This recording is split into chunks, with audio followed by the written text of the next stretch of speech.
kaitan may kadagatan, may mga kahoy kag kasapatan. Sa tanan nga may pagsalig, tawo ang pintugyanan.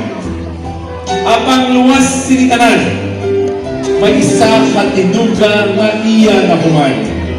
Ari siya sa aton atubangan, isa kadalaga, matahong kag dawit pautihan gid kabulman. O Reyna Jillian na hauna, suba ag banglid ang akong ginlakbay, ulan kag init ang akong ginsulay.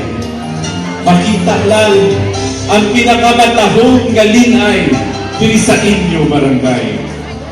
Ibutaran tang aton Reyna, kasi pwede maayo siya magtindo para makita naton tanan.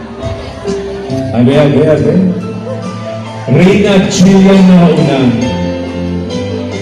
ang imong mata among kanamian, pinakanamian ko gid. Kasi sobra ka limpyo, pwede ka na kapag-ispiro. Kami eye to eye kami ano. Kung magtulong ka sa kami sa imong mga mata, dumalipatan ko ang ngalan ko.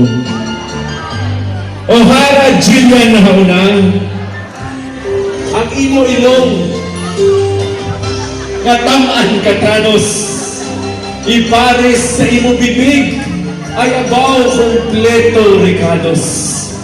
Dotimpla ka native nga ibos.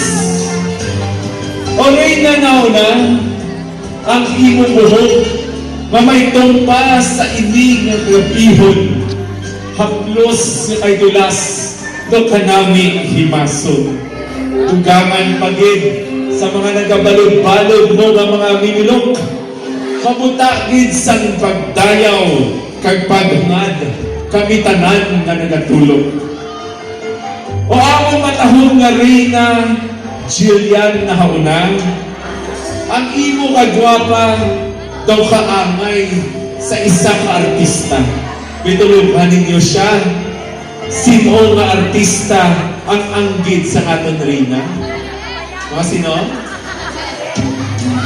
Kung dili sa akon nga may pagka Catherine Bernardo siya, di ba lang?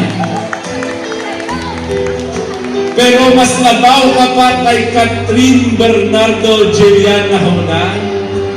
Kay batian ko sa mga bumuluyo sa Istimawa, hindi ka lang daw gwapa, mabuot, mapinalanggaon kang maalam pa.